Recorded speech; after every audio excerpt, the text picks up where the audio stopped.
صدري ويسر لي أمري واحلل عقدة من لساني يفقهوا قولي رب زدني علما سبحانك لا علم لنا إلا ما علمتنا إنك أنت العليم الحكيم. أعوذ بالله السميع العليم من الشيطان الرجيم. بسم الله الرحمن الرحيم. ولا تقولوا لمن يقتل في سبيل الله أموات بل أحياء عند ربهم يرزقون. محترم ساتھیوں، دینی ملی بھائیوں، سب سے پہلی چیز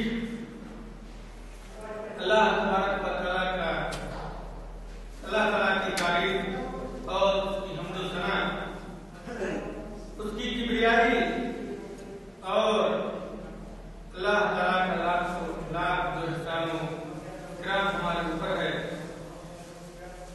اس کی تعریف و توصیف جو اس کے لائق و سزاوار ہے، جس نے سارے جہان کو خالق کو، جس نے سارے جہان کو پیدا کیا.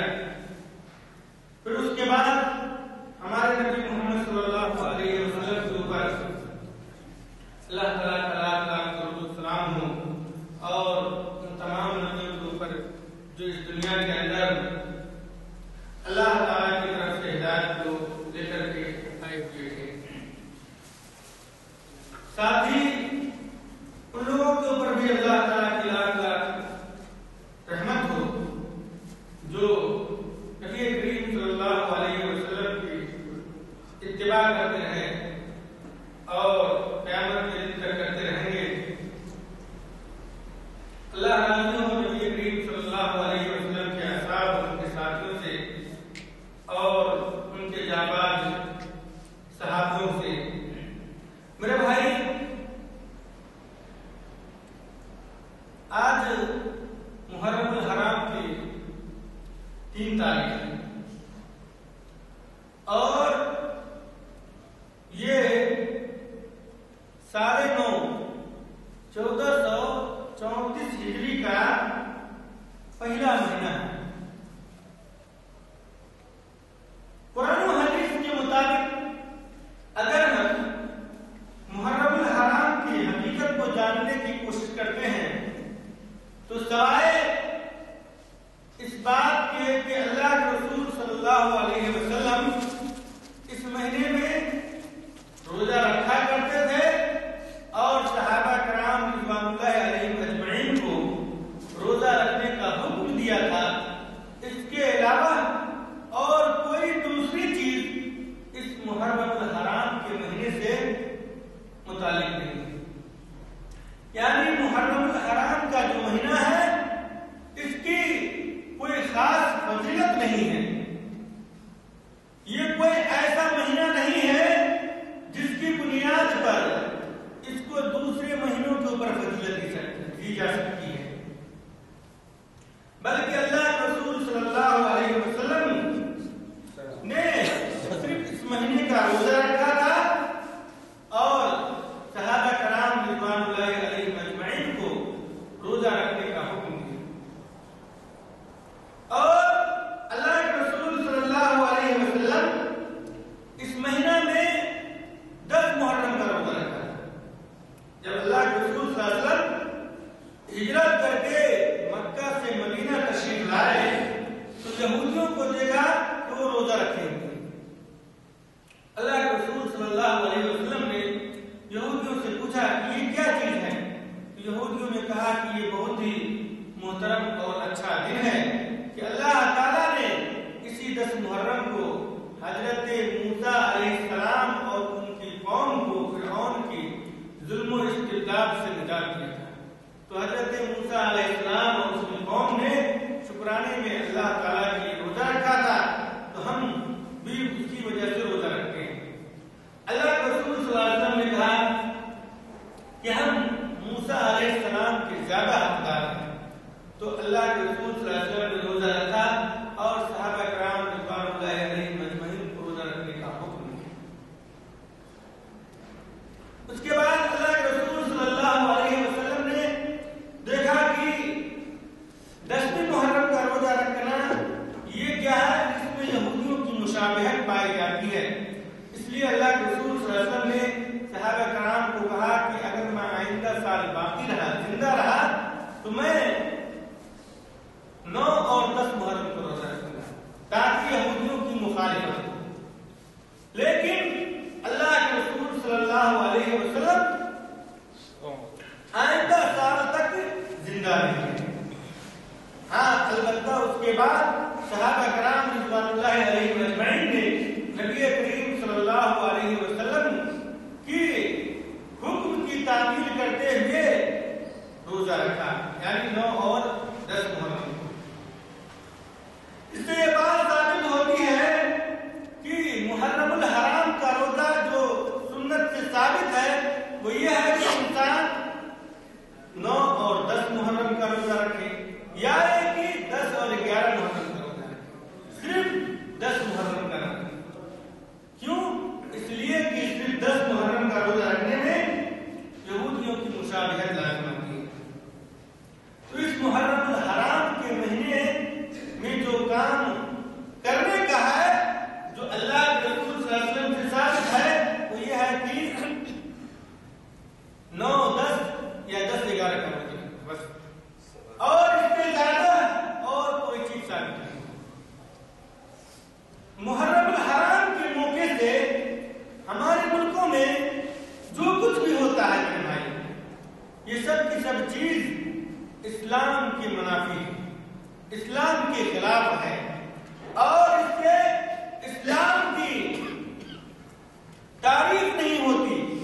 اسلام کی اچھائی یا اسلام کی یا اہل اسلام کی طرف سے دوسروں تک اچھا سندیش نہیں جاتا، اچھا پیغام نہیں جاتا ہے، بلکہ محرم الحرام کے مہینے میں اور خصوصی طور پر 10ویں تاریخ کو جو کچھ بھی کرتے ہیں اس سے غیر مسلموں تک اسلام کے خلاف یا اسلام کے تئیں غلط پیغام جاتا ہے.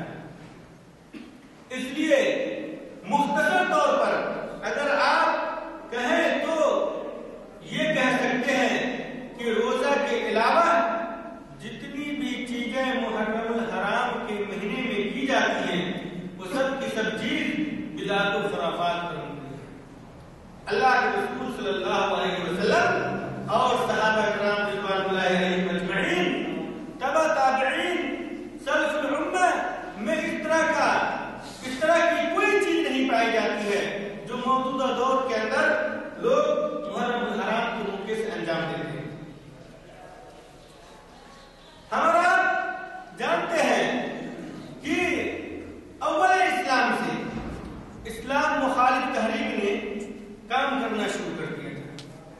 اسلام کو نیچا دکھانے کے لیے، مسلمانوں کو دبانے کے لیے، اسلام جو دن بدن پھیلتا جا رہا تھا، اسلام کی جو نشر و اشاعت ہو رہی تھی، اس نشر و اشاعت کو ختم کرنے کے لیے، اسلام کے رتبہ کو محدود کرنے کے لیے، اسلامی تعلیم کو آگے تک پھیلنے سے روکنے کے لیے اعدائے اسلام نے اپنا کام شروع کر دیا. اسی بنیاد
الزام کیا ہے؟ سراسر غلط ہے. حضرت حسین کے قتل کے اندر اس کا کوئی بھی ہاتھ نہیں اور نہ ہی وہ اس سے راضی تھے.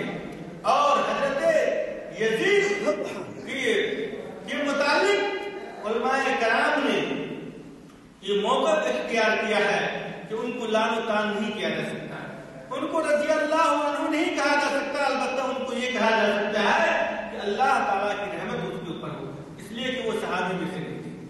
حضرت یزید صحابی میں سے نہیں تھے, تابعی میں سے تھے. اس بنیاد پر محققین علماء اور محدثین کرام اس بات کے اوپر متفق ہے کہ یزید کو جب بھی اس کا نام آتا ہے تو اس کے اوپر کیا کہا جائے گا؟ فرحون, یعنی اللہ تعالیٰ کی رحمت اللہ علیہ کہا جائے گا. یہ ایک منہج ہے, یہ ایک اصول ہے جو اہل سنت والجماعت یا اہل حدیث کا منہج ہے.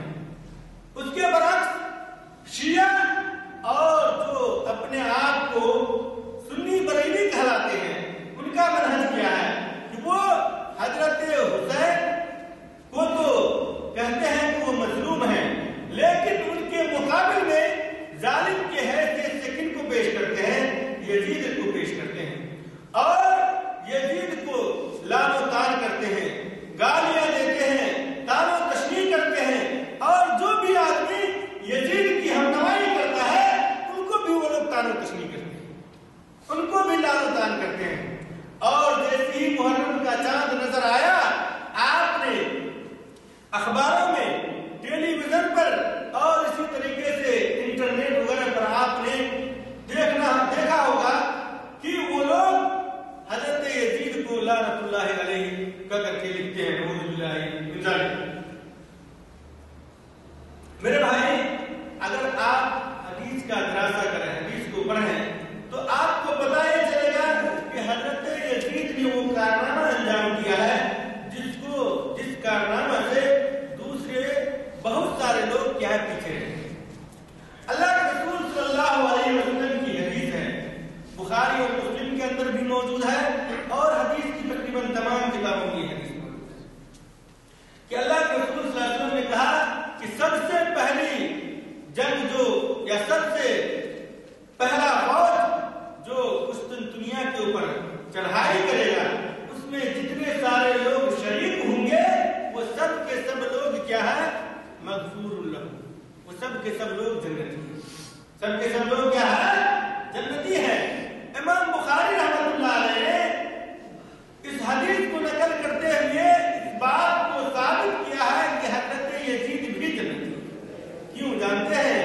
اس لیے کہ قسطنطنیہ کے اوپر جو پہلی چڑھائی ہوئی تھی, جنگ کی تیاری ہوئی تھی, اور مسلمانوں کی فوج جو قسطنطنیہ کے سرزمین کے اوپر قدم رکھا تھا وہ حضرت یزید کی کمانڈر تھا.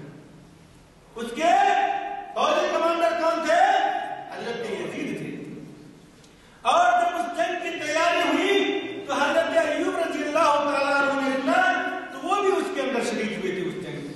اور حضرت ایوب کے علاوہ اور بھی بہت سارے صحابہ کرام رضوان اللہ علیہ مجمعین اس میں شریک ہوئے, اور اسی طریقے سے بہت ساری صحابیات بھی اس جنگ کے اندر شریک ہوئی تھی. اور ہم اور آپ جانتے ہیں کہ حضرت ایوب رضی اللہ تعالیٰ عنہ کا انتقال قسطنطنیہ کی سرزمین پر ہو گیا اور وہیں پر ان کی قبر موجود ہے. کہنے کا مقصود یہ ہے کہ حضرت یزید کی فضیلت حدیث کے اندر موجود ہے, اور حدیث سے یہ بات ثابت ہوتی ہے کہ حضرت یزید وہ نہیں ہے یا وہ ایسے نہیں ہے جیسا کہ آج کل شیعہ حضرات یا کہ اپنے آپ کو سنی کہلانے والے اس کو بنا کر کے پیش کرتے ہیں. اگر آپ کربلا کے واقعے کو اگر تاریخ کی روشنی میں دیکھنا چاہیں تو مختصر طور پر وہ اس طریقے سے اس کی ایک مداد بنتی ہے. یہ ایک مختصر طور پر یوں ہے کہ حضرت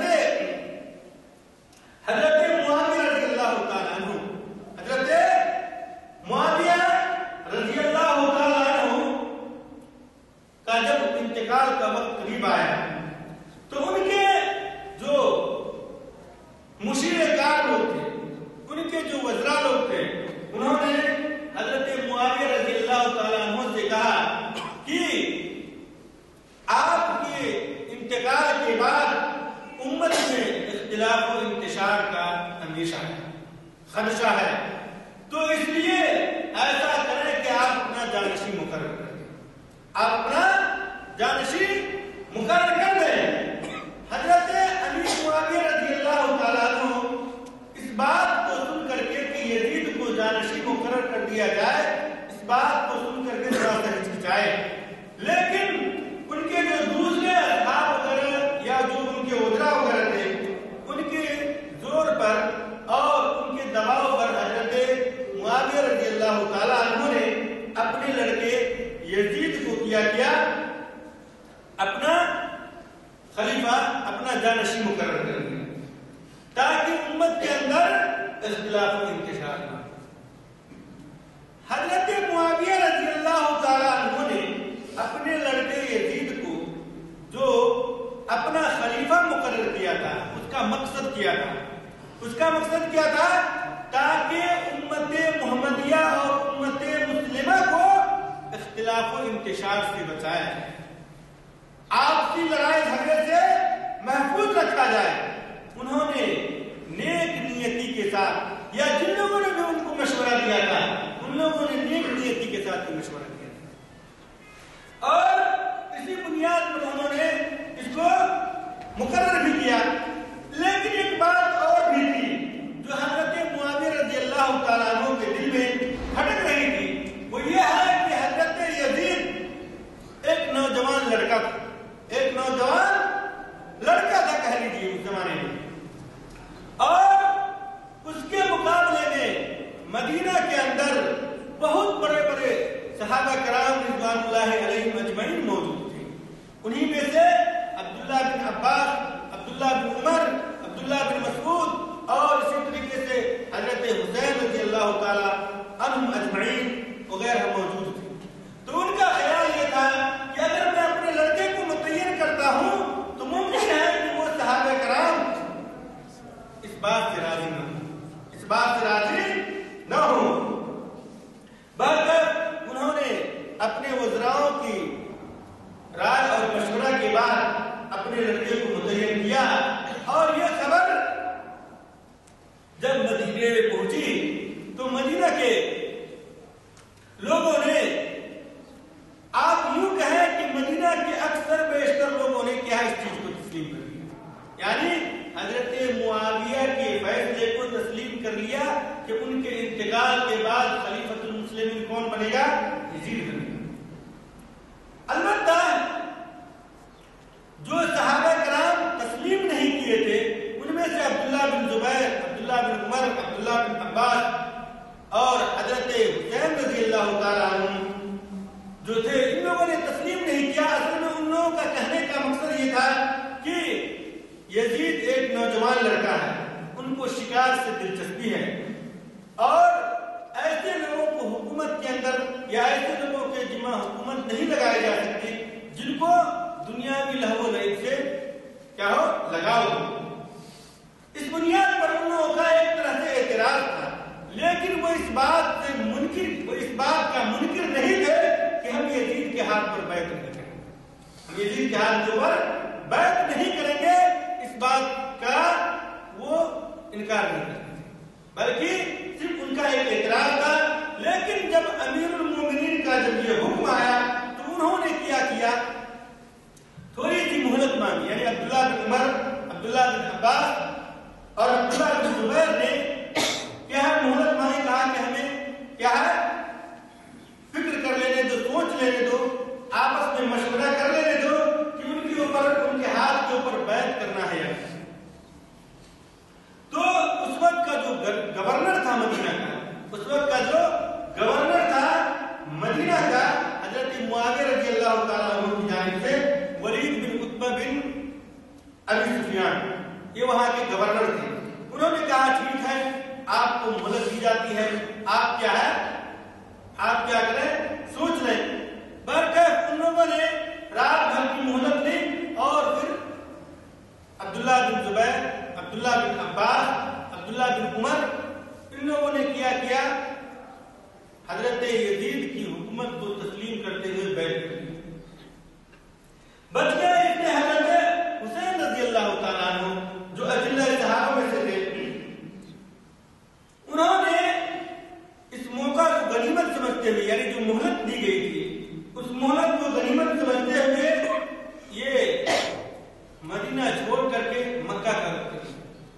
مکہ پہنچے. جب مکہ میں حضرت حسین رضی اللہ تعالیٰ عنہ پہنچے، حضرت حسین رضی اللہ تعالیٰ عنہ مکہ میں پہنچے اور کوفہ والوں کو یہ معلوم ہوا کہ حضرت حسین یزید کی خلافت کے لیے بیعت نہیں کیے ہیں، بلکہ ان کی خلافت کے خلاف ہو کر کے وہ مکہ میں تشریف لے آئے. تو وہاں یعنی کوفہ کے جو رہنے والے لوگ تھے، ان لوگوں نے حضرت حسین کے پاس خط لکھنا شروع کر دیا کہ آپ یہاں پر آ جاؤ کوفہ کے اندر، ہم آپ کو اپنا خلیفہ بنا لیتے ہیں. یہاں پر ایک پوائنٹ ہے جو بہت ہی زیادہ اہم ہے اور سوچنے کی. وہ یہ ہے کہ حضرت امیر معاویہ رضی اللہ تعالی عنہ نے اپنی زندگی ہی میں اپنے بیٹے کی خلافت کے لیے کی بیعت کے لیے لوگوں کو مختلف جگہوں پر بھیجا تھا اور مختلف جگہ کے لوگوں نے بیعت کیا. انہی میں سے مدینہ والوں نے بھی حضرت یزید کی خلافت کے لیے بیعت کیا تھا. ان میں سے کچھ لوگ یعنی جو صحابہ کرام جن کا میں نے نام لیا، عبداللہ بن زبیر، عبداللہ بن عمر، عبداللہ بن عباس اور حضرت حسین، یہ لوگ حضرت معاویہ کے زمانے میں ان کی زندگی میں بیعت نہیں کیے. ان کے انتقال کے بعد جب دوبارہ حضرت یزید نے بیعت کے لیے حکم دیا تو اس وقت میں کیا ہے، حضرت عبداللہ بن زبیر، عبداللہ بن عباس، عبداللہ بن عمر، ان لوگوں نے کیا ہے بیعت کر لیا. ان لوگوں نے جو بیعت کر لیا وہ کس لیے بیعت کیا تھا؟ غور کرنے کی بات ہے. اس لیے بیعت کیا کہ تاکہ امت کے اندر اختلاف ہو. جو کوفہ والے تھے، کوفہ والے بھی حضرت یزید کی خلافت کے لیے بیعت کر چکے تھے. جن لوگوں نے حضرت حسین کو خط لکھنا شروع کیا تھا کہ آپ کوفہ تشریف لے آئیں، ہم آپ کے ساتھ ہی ہو جائیں گے، آپ کو ساتھ دینے کے لیے تیار ہے، ان لوگوں نے بھی بیعت کر لی.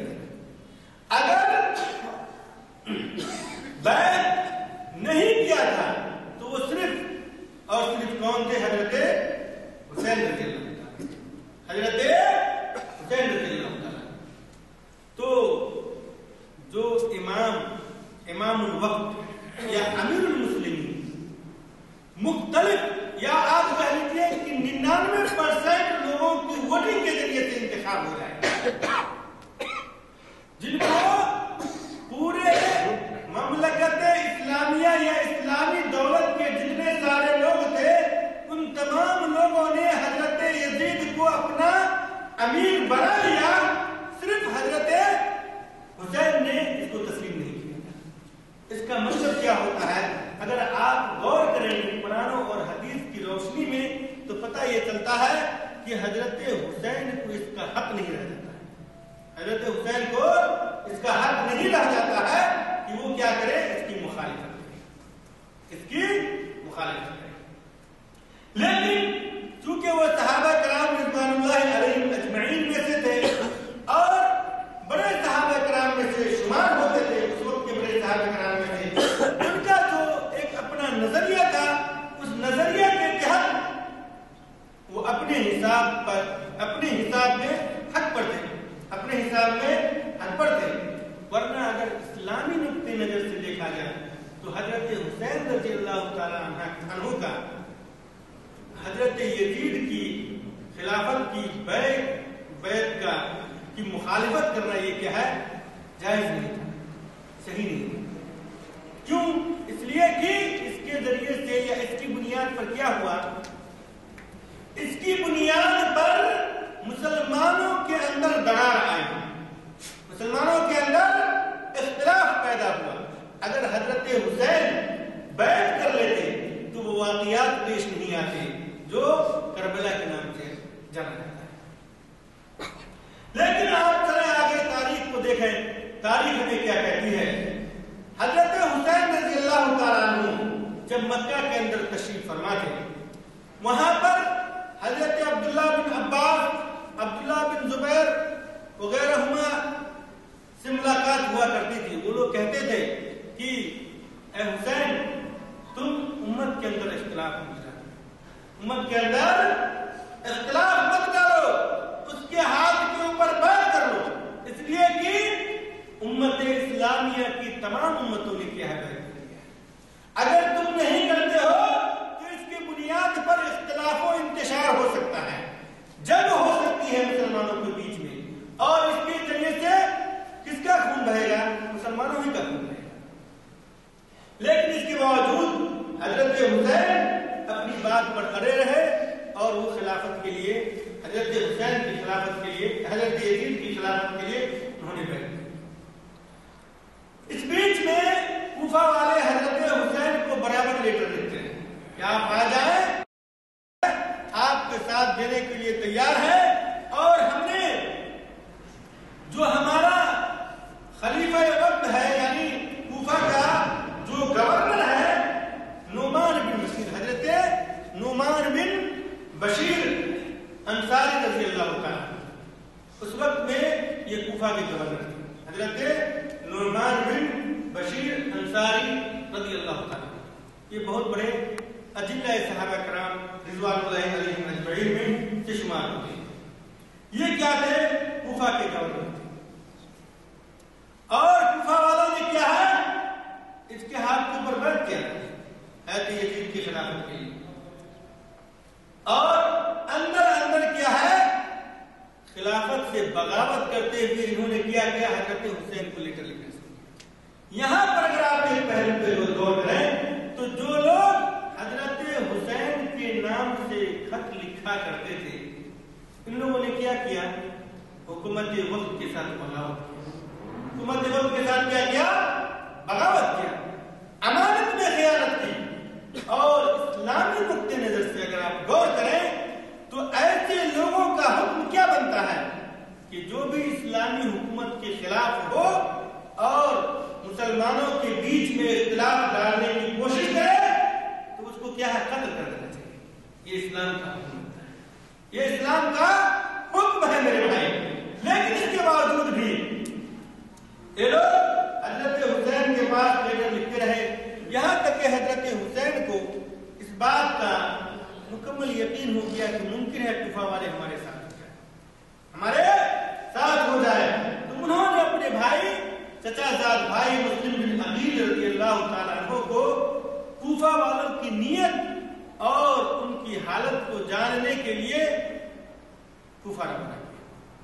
کوفہ روانہ کیا اور کہا کہ آپ جاؤ وہاں پر، وہاں کی جو صورتحال ہے اس صورتحال کا جائزہ لیتے ہوئے تم واپس آ کر کے ہمیں یہ خبر دو کہ کیا وہاں پہ جانا اچھا رہے گا یا نہیں.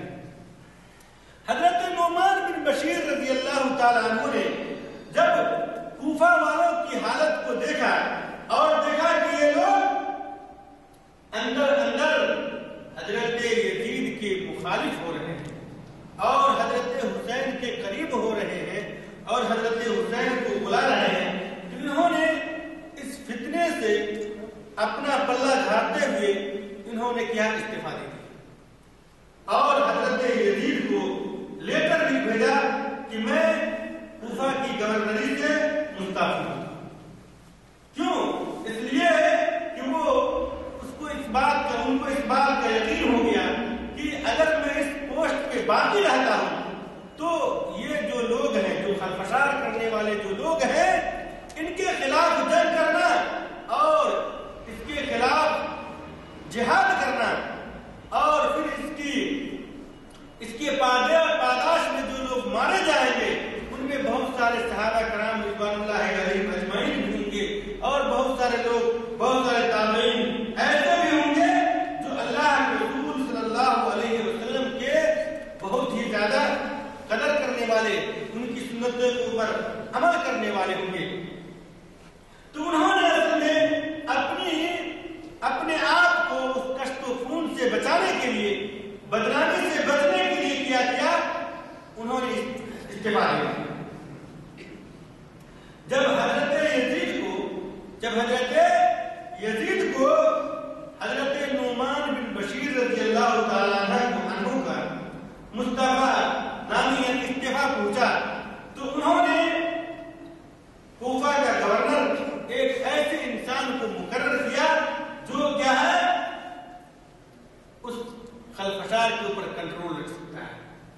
حالات جب بدلتے ہیں میرے بھائی تو آپ جانتے ہوں گے کہ ہر جگہ کے لوگ جب حالات بدلتے ہیں، حالات جب خراب ہوتی ہے تو انسان ہر جگہ کیا کرتا ہے، ایسے لوگوں کو لا کر کے ایسی جگہوں پر رکھ دیتا ہے جو آدمی کے ساتھ سختی سے نمٹ سکتا ہے.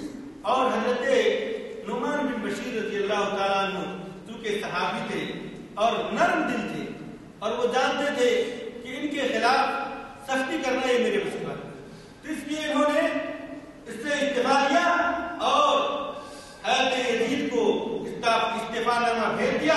اور حضرت یزید نے اس حالات کے اوپر قابو پانے کے لیے، کنٹرول پانے کے لیے عبید اللہ بن زیاد کو کوفہ کی گورنری سونپ دیا. کوفہ کے گورنر کس کو بنا دیا؟ عبید اللہ بن زیاد. اب عبید اللہ بن زیاد میرے بھائی یہ انسان بہت ہی سخت گیر انسان تھا، بہت ہی زیادہ سخت گیر انسان تھا، یا یہ کہیے کہ حالات سے مقابلہ کرنے کی طاقت اس کے اندر پائی جاتی ہے. حالات سے مقابلہ کرنے کی ان کے اندر طاقت پائی جاتی ہے. برکت جب حضرت عقیل مسلم بن عقیل رضی اللہ تعالیٰ عنہ کوفہ پہنچے تو کوفہ کے آپ یوں کہیے کہ کوفہ کے اکثر و بیشتر لوگ 75% لوگ کن کے ساتھ ہو گئے؟ حضرت مسلم بن عقیل کے ساتھ. اور سبوں نے بیک زبان یہ کہا کہ ہم آپ کے ساتھ ہیں، آپ حضرت حسین کو بلائیں، ہم ان کے ہاتھ کے اوپر بیعت کرنے کے لیے تیار ہیں.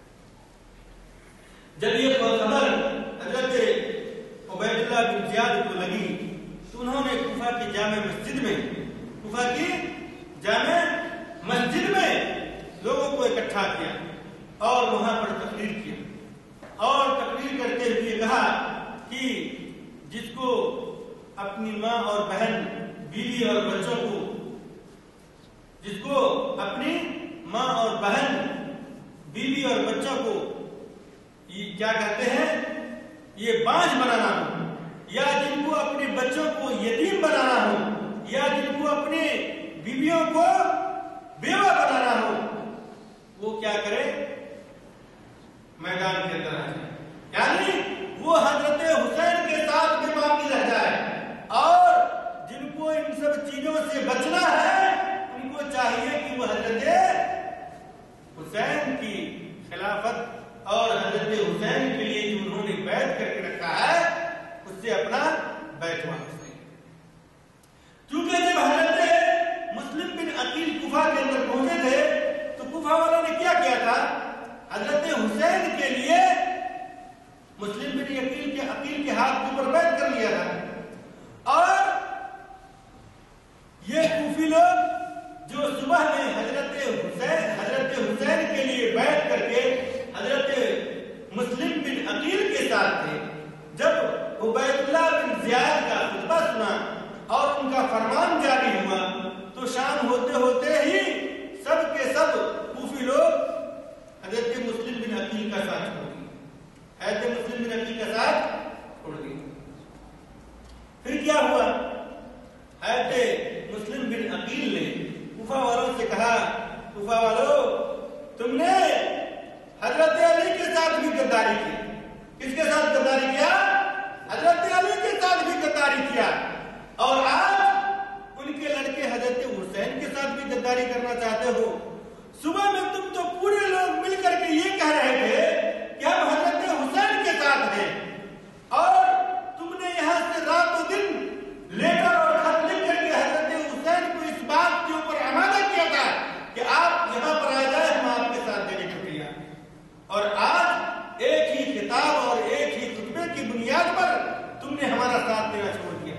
یہاں تک کہ شام ہوتے ہوتے حضرت مسلم بن عقیل کے ساتھ کوئی نہیں رہ گیا. نقل کے ساتھ کوئی نہیں. حضرت عبید اللہ بن زیاد نے فرمان جاری کیا کہ جو بھی حضرت مسلم بن عقیل کو پکڑ کر کے ہمارے حوالہ کرے گا اس کو ہم بہت سارے انعام و اکرام سے نوازیں گے. بہت سارے انعام و اکرام سے نوازیں گے. اب حضرت مسلم بن عقیل کو اپنی جان بچانے کی مشکل ہے. وہ جس کے بھی دروازے میں جاتے تھے, جس کے گھر میں بھی جاتے تھے کہ بھائی مجھ کو پناہ دے دو رات بھر کے لیے, تاکہ میں رات بھر تمہارے یہاں رات گزار کر کے صبح میں جہاں سے آئے واپس سو جاؤں. کوئی بھی آدمی حضرت مسلم بن عقیل کو پناہ دینے کو تیار نہیں تھا. کوئی بھی آدمی حضرت مسلم بن عقیل کو پناہ دینے کو تیار نہیں تھا. کوئی پانی تک پلانے کو تیار نہیں تھا. یہاں تک کہ حضرت مسلم بن عقیل اپنی جان بچاتے ہوئے ادھر ادھر بھاگتے رہے. رات کی اندھیری میں, رات کی اندھیری اور تاریکی میں ایک دروازے پر پہنچے. اس دروازے کے پر دستک دی, لیکن پاؤں دروازے پر پہنچنے سے پہلے ہی پھسل گیا اور گر گئے. جب گرنے کی آواز اندر سنائی دی تو ایک بوڑھی عورت نے دروازہ کھولا, دیکھا کون ہے. چہرہ دیکھنے کے بعد پتا چلا یہ تو مسلم بن عقیل ہے. انہوں نے اپنی لڑکی کو آواز دیا اور کہا کہ اس کو اپنے گھر کے اندر داخل کرو. انہوں نے حضرت مسلم بن عقیل کو گھر کے اندر داخل کیا اور جو چہرے کے اوپر زخم لگی تھی اس کو گرم پانی کر کے اس کو صاف کیا. حضرت مسلم بن عقیل کو پانی پلایا اور اس کو اپنے گھر کے اندر بنا. اس عورت کا جو لڑکا تھا, اس عورت کا یا اس بوڑھی عورت کا جو لڑکا تھا وہ گھر کے اندر سویا ہوا تھا. گھر کے اندر سویا ہوا تھا.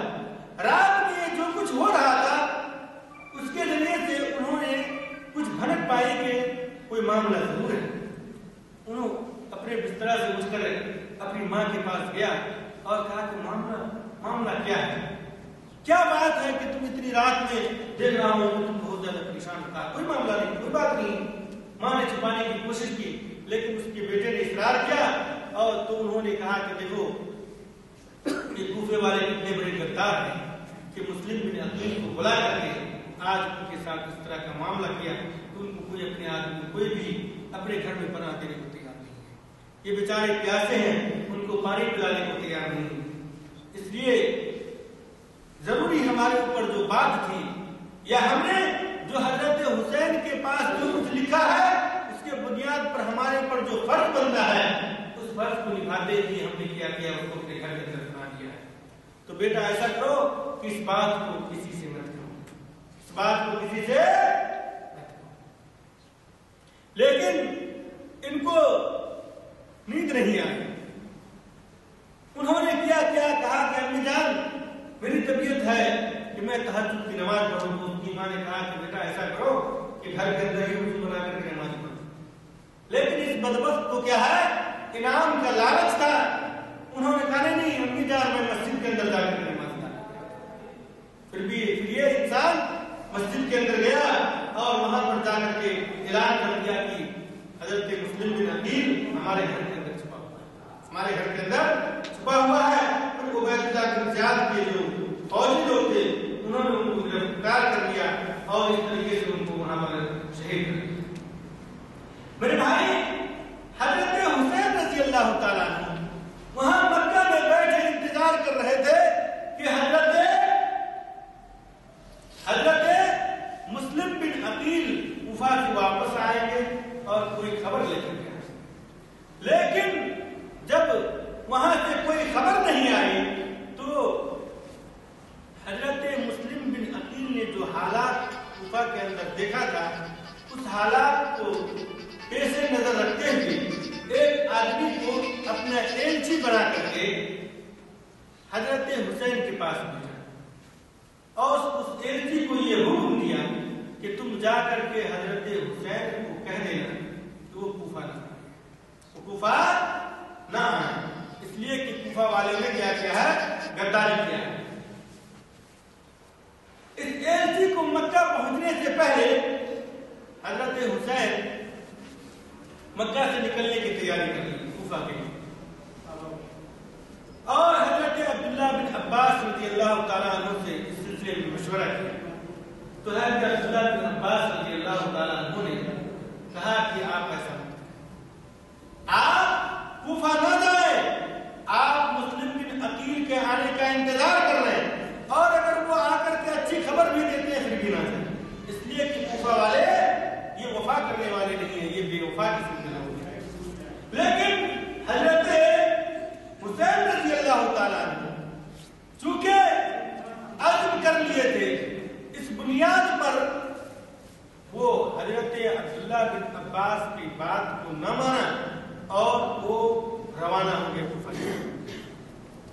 راستے میں جب پہنچے تو پھر یہ بھی خبر اس ایلچی کے ذریعے سے ملا کہ حضرت مسلم بن عقیل نے آپ کو منع کیا ہے۔ پھر دوسرا ایلچی جو وہاں سے نکلا اس نے یہ بھی خبر دیا کہ حضرت مسلم بن عقیل شہید ہو گئے ہیں، تو آپ وہاں نہیں جائیں۔ اب اگر آپ غور کریں تو پتہ یہ چلتا ہے کہ حضرت حسین رضی اللہ تعالیٰ عنہ کو دونوں طرح کی خبر مل چکی تھی۔ ایسی صورتحال میں حضرت حسین کا کوفہ جانا مناسب نہیں تھا، اس کے باوجود بھی حضرت حسین کوفہ کے لیے روانہ ہوئے اور سفر کرتے ہوئے کوفہ کے قریب پہنچے۔ کوفہ کے جب قریب پہنچے، جہاں پر جو کوفہ سے بالکل قریب ہے، وہاں پر راستے میں ایک ندی پڑتا تھا، اس کے قریب انہوں نے کیا کہ اپنا پڑاؤ ڈالا، پڑاؤ چشمے کے قریب انہوں نے پڑاؤ ڈالا، اور پڑاؤ ڈالا اس لیے تاکہ یزید کے ساتھ مفاوضت کریں۔ حضرت یزید کو جب معلوم ہوا کہ حضرت حسین رضی اللہ تعالیٰ عنہ کوفہ آ رہے ہیں تو انہوں نے اپنی فوجیوں کو حکم دیا کہ اس کے ساتھ مفاوضات کے ذریعے سے سمجھوتا اور سمجھداری کا معاملہ کرنا۔ اس وقت میں حضرت یزید کوفہ کے اندر موجود نہیں تھا، بلکہ وہ دمشق شام کے اندر موجود تھا۔ انہوں نے فرمان جو جاری کیا عبید اللہ بن زیاد کو، وہ یہ کہ نواز رسول حضرت حسین کے ساتھ سمجھوتا کا معاملہ کیا ہے، اس کے ساتھ جنگ نہ کیا ہے۔ لیکن عبید اللہ بن زیاد کی جو فوجی کے جو لوگ تھے، فوج کے جو لوگ تھے، ان لوگوں نے زیادتی کی، لیکن اس زیادتی کرنے والوں میں کون لوگ تھے؟ وہ لوگ تھے جنہوں نے حضرت عثمان اور حضرت علی کو شامل کیا، جنہوں نے حضرت عثمان کے ساتھ غداری کیا تھا، جنہوں نے حضرت علی کے ساتھ غداری کیا تھا، جنہوں نے حضرت حسین کو خط لکھا تھا، وہی کوفی لوگ تھے جنہوں نے حضرت حسین کو۔ وہ کیسے؟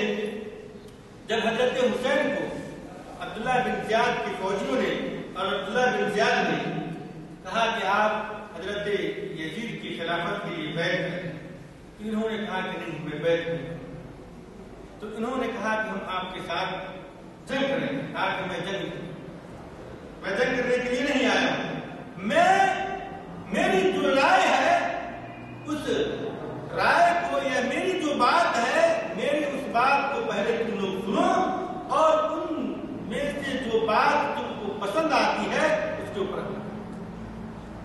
تو ان لوگوں نے کہا کہ ہاں بتائیے کیا بات ہے۔ تو حضرت حسین رضی اللہ تعالیٰ عنہ نے تین باتیں، تین سمجھداری کے لیے، معاملہ فہمی کے لیے ان لوگوں کے سامنے میں تین باتیں۔ پہلی بات کیا تھی؟ پہلی بات یہ تھی کہ آپ مجھ کو یزید تک پہنچاؤ، آپ مجھ کو یزید تک پہنچاؤ، میں یزید کے پاس پہنچتا ہوں، خود اس کے ہاتھ کے اوپر بیٹھتا ہوں، خود اس کے ہاتھ کے اوپر۔ تو ان لوگوں نے انکار کر دیا، عبداللہ بن زیاد کے جو فوجی لوگ تھے انہوں نے اس شرط کو ماننے سے انکار کیا۔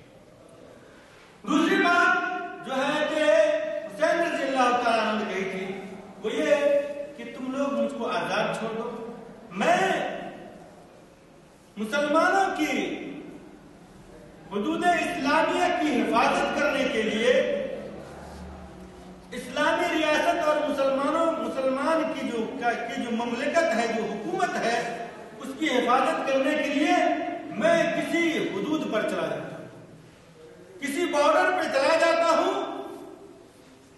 میں وہاں پہنچ کر کے اسلامی حکومت کی کیا ہے حفاظت کر سکے. فوجی بن کر کے اسلام کی حفاظت کروں اور کافروں کے خلاف کیا ہے وہاں پر فوجی بن کر کے. لیکن ان لوگوں نے اس شرط کو بھی منظور نہیں کیا. تیسرا شرط جو انہوں نے رکھا تھا وہ یہ تھا کہ تم لوگ مجھے چھوڑ دو, میں جہاں سے واپس آیا ہوں وہیں چلا جاتا ہوں, یعنی مکہ چلا جاتا ہوں, میں مکہ چلا جاتا ہوں. ان تین شرطوں میں سے کسی بھی شرط کو ان کی فوجیوں نے قبول نہیں کیا. اور یہ سب بات جاری ہی تھی کہ اچانک رات کے وقت میں کوفیوں نے کیا کیا, حضرت حسین کے خیمہ کے اوپر حملہ کر دیا, اس کے اوپر حملہ کر دیا. اب حضرت حسین کے پاس سوائے اس کے اور کوئی چارہ نہیں رہ گیا کہ وہ کیا کرتے ان کے ساتھ جنگ کرتے, یہاں تک کہ وہ ان کے ساتھ جنگ کرتے رہے اور ان کے ساتھ میں جو اصحاب حضرت حسین کے جو ساتھی لوگ تھے وہ بھی شہید ہو گئے اور حضرت حسین بھی شہید شہید. یہ سب کچھ ہو رہا تھا لیکن حضرت یزید کہاں تھے؟ حضرت یزید دمشق کے اندر تھے, بغداد میں بھی نہیں تھے, عراق میں بھی نہیں تھے اور کوفہ کے اندر بھی نہیں تھے, بلکہ انہوں نے جو فرمان جاری کیا تھا اس فرمان کے مطابق یہ سب کرنے کی اجازت بھی نہیں تھی.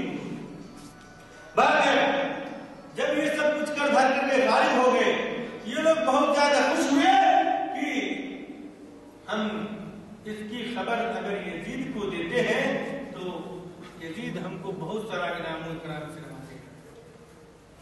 انہوں نے حضرت یزید کو یہ خبر بھجوائی.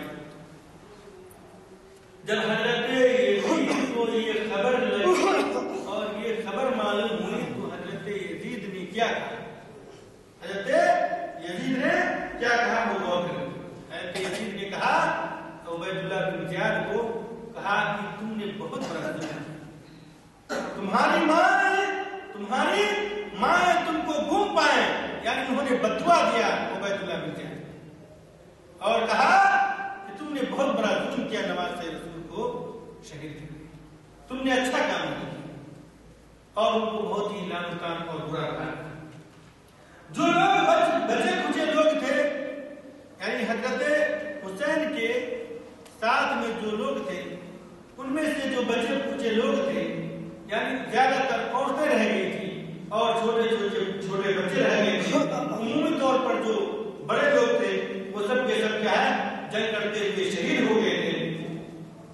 تو جو چھوٹے بچے تھے اور جو عورتیں تھیں ان سبوں کو لے کر کے عبید اللہ بن زیاد ان سبوں کو لے کر کے کوفہ حضرت یزید کی خدمت میں حاضر ہوتا ہے. جب ان کو یہ خبر لگتی ہے تو حضرت یزید دمشق سے آتے ہیں اور کوفہ کے اندر تشریف فرما ہوتے ہیں اور پھر وہاں پر جب پہنچتے ہیں شاہی محل کے اندر, یا آپ یہ کہہ لیجیے کہ دارالخلافہ کے اندر جب یہ ٹوٹا پھوٹا چھوٹا سا کہہ لیجیے ایک چھوٹی سی ایک جماعت وہاں پہنچتی ہے حضرت یزید کی خدمت میں تو حضرت یزید نے کہا کہ ان لوگوں کی عزت کرو, ان کی عزت کرو, ان کی مہمان نوازی کرو.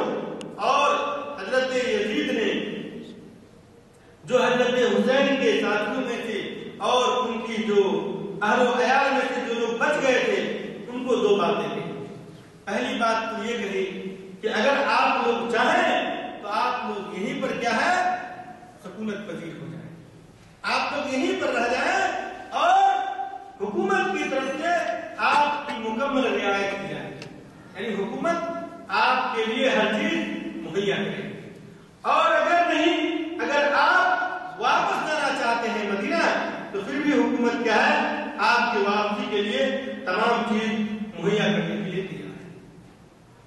اور اس طریقے سے وہ لوگ اس بات کے اوپر آمادہ ہو گئے کہ ہم لوگ مدینہ واپس جائیں گے. تو حضرت یزید نے حضرت حسین رضی اللہ تعالیٰ عنہ کے ساتھیوں میں سے جو لوگ بچ گئے تھے یا ان کے فیملی یا خاندان کے جو لوگ تھے ان لوگوں کو اجازت و اکرام کے ساتھ مال دولت کے ساتھ ان کو مدینہ روانہ کر دیا، مدینہ روانہ کر دیا۔ یہ کیا ہے میرے بھائی؟ مختصر طور پر واقعہ کربلا یا نتیجہ کربلا کا ہوتی ہے۔ اس میں اگر آپ غور کریں جو میں نے آپ کے سامنے بات رکھی اس کے اوپر اگر آپ غور کرتے ہیں تو آپ کو پتہ یہ چلے گا کہ اس میں کہیں پر بھی حضرت یزید کی غلطی نہیں ہے، اور حضرت یزید نے قطعی طور پر وہ سب کرنے کا حکم نہیں دیا تھا جو ان کی فوجوں نے کیا تھا، اور نہ حضرت یزید سے بالکل ہی راضی ہوئے تھے، اور نہ حضرت یزید رضی اللہ تعالیٰ عنہ کو اس بات کا شوق ہی تھا کہ حضرت حسین کو شہید کیا جائے یا قتل کیا جائے، بلکہ تاریخ اس بات کے اوپر گواہ ہے، اور تاریخ ہمیں اس بات کی شہادت دیتی ہے یا بتلاتی ہے کہ حضرت حسین کے ساتھ جو کچھ بھی معاملہ پیش آیا، اس معاملے کے اندر وہ لوگ آگے تھے جنہوں نے حضرت عثمان رضی اللہ تعالیٰ عنہ کو شہید کیا تھا،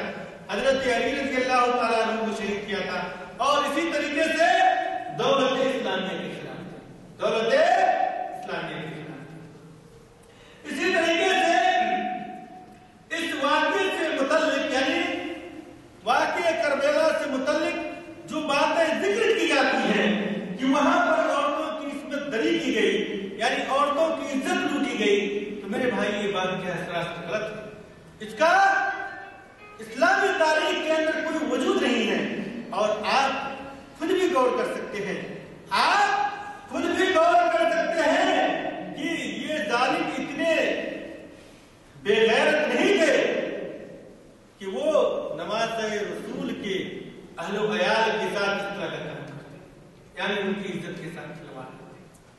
کیوں؟ اس لیے کہ وہ ضرور جانتے تھے اس بات کو کہ یہ قدم اٹھانے کے بعد بہت برا حال ہو سکتا ہے۔ اور اسی طریقے سے یہ جو بات کہی جاتی ہے کہ حضرت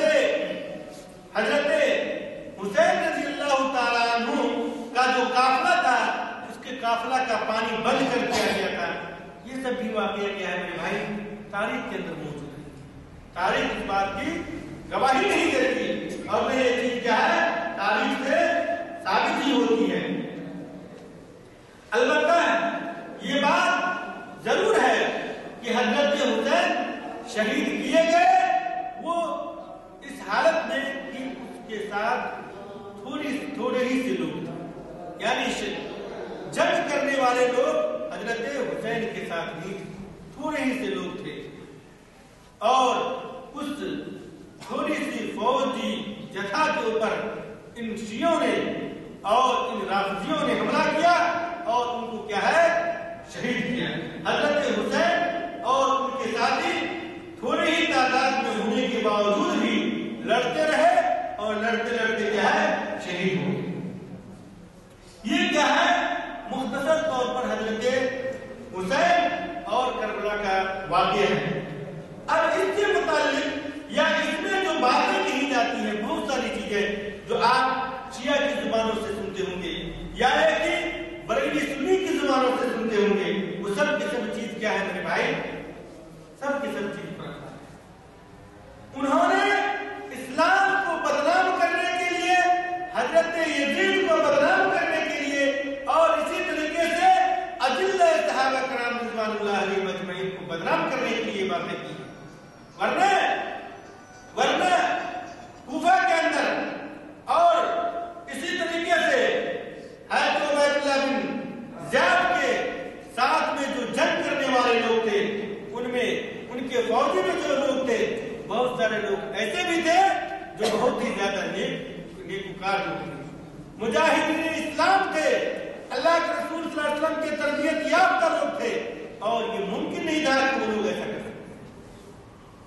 اور تاریخ میں اس بات کی گواہی دیتی ہے کہ حضرت حسین کے قافلہ کے اوپر جو حملہ کرنے والے لوگ تھے، وہ سب کے سب لوگ وہ تھے جو اپنے آپ کو اس وقت میں بھی شیعہ کہتے تھے، اپنے آپ کو اس وقت میں شیعہ کہلاتے تھے، اور شیعہ